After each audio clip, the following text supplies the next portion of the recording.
At the Museum of Incredible Dull Things, we have to get rid of some exhibitions. Miriam, the interior architect, comes up with a plan to remove the most boring exhibitions, and she gives them a rating. And what we have to do is to remove the exhibition with the lowest rating. And what is our task? Well, we have to create a function, and it takes a list of integers, and what we have to do is to remove the smallest value. And if there are multiple elements with the same value, then we have to remove the one with the lower index.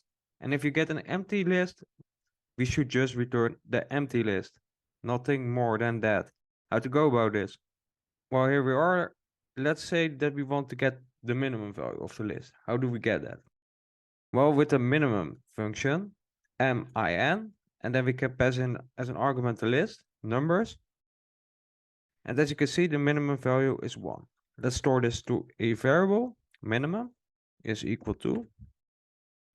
What we have to do now is to create a new list, working numbers, and that will be equal to numbers. But let's take a copy of that to be safe. And then we have to remove the lowest value from the list, so working numbers. And for that we have built a method called remove. And what we have to pass in as the argument is the lowest number that we have to remove, the minimum. And yeah, let's return the working numbers to see if it works out. And it does. The lowest value at the first index is removed and the rest of the list is unaltered. Oh well, and there was this exception. So if the list is empty, in other words, if the length of the list is equal to 0, then we should just return an empty list. Well, let's try this out. Test.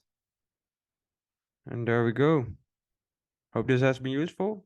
And please consider dropping a like. Hope to see you in another video. Ciao.